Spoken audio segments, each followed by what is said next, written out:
Fluffy stitch, அதாவது Turkey ஸ்டிச்சுன்னு சொல்லலாம். அது ஸ்டிச் பண்ணுறதுக்காக நான் லைன் வரைச்சிருக்கேன். நம்ம ஒரு ஸ்டிச்சு ஸ்டார்ட் பண்ணும்போது இந்த நூலோட எண்டில் ஒரு நாட் போட்டு கொடுப்போம், அப்படி தானே? ஆனால் இந்த ஃப்ளஃபி ஸ்டிச், அதாவது டர்க்கி ஸ்டிச்சுக்கு அந்த நாட்டு தேவையில்லை. அதே மாதிரி நம்ம ஸ்டார்ட் பண்ணும்போது கீழே இருந்து மேலே ஸ்டார்ட் பண்ணுவோம். ஆனால் இந்த ஸ்டிச்சுக்கு மேலேருந்து கீழே ஸ்டார்ட் பண்ணணும். நம்மளோட ஸ்டார்டிங் பாயிண்ட் இது. ஆனால் நம்ம இது ஸ்டார்ட் பண்ணும்போது கொஞ்சம் நீக்கி மேலேருந்து கீழே ஸ்டார்ட் பண்ணணும்.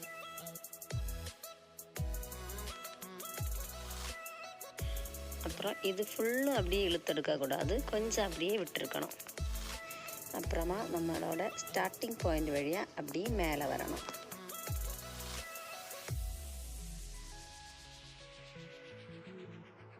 அப்புறமா நம்ம இதுக்கு ஒரு லாக் போட்டு கொடுக்கணும்.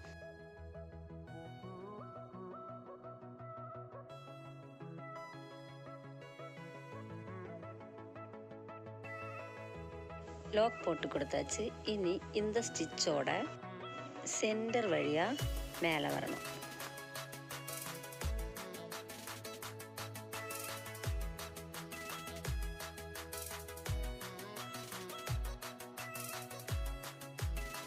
இதுவும் முழுவதும் அப்படியே இழுத்தெடுக்காம கொஞ்சம் அப்படியே விட்டுட்டு கொஞ்சம் நீக்கி ஸ்டிச் பண்ணணும்.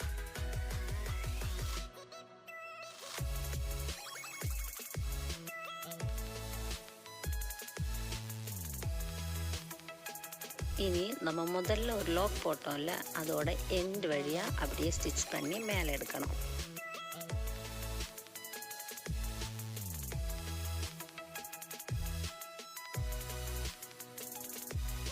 இனி நம்ம அடுத்த ஒரு லாக் போட்டு கொடுக்கணும்.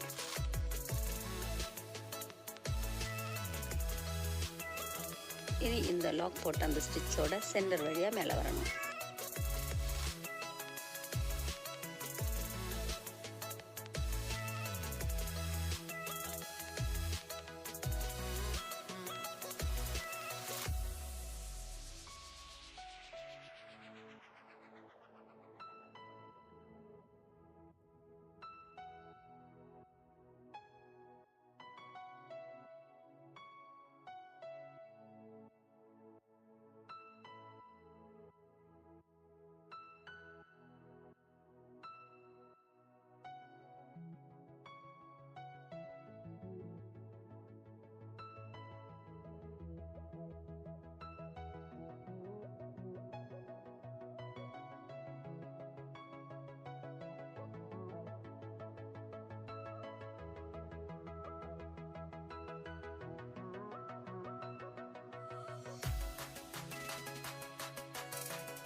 இந்த ஃப்ளாப்பி ஸ்டிச் நம்ம வெட்டிங் ஹூப் பண்ணும்போது அதில் பிரைடோட ஹேர் ஸ்டைலுக்கு தான் யூஸ் பண்ணுறது.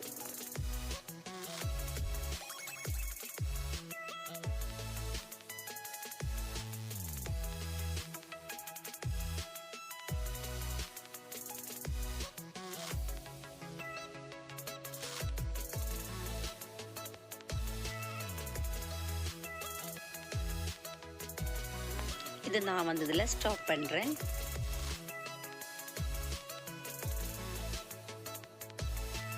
இனி நம்ம இதோட மேலே வந்து அப்படியே கட் பண்ணணும்.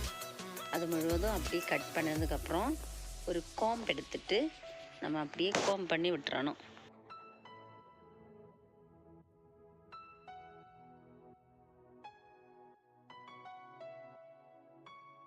ஃப்ளஃபி ஸ்டிச் பண்ணி முடிச்சாச்சு. இதோட பேக் சைடு பார்க்கலாம்.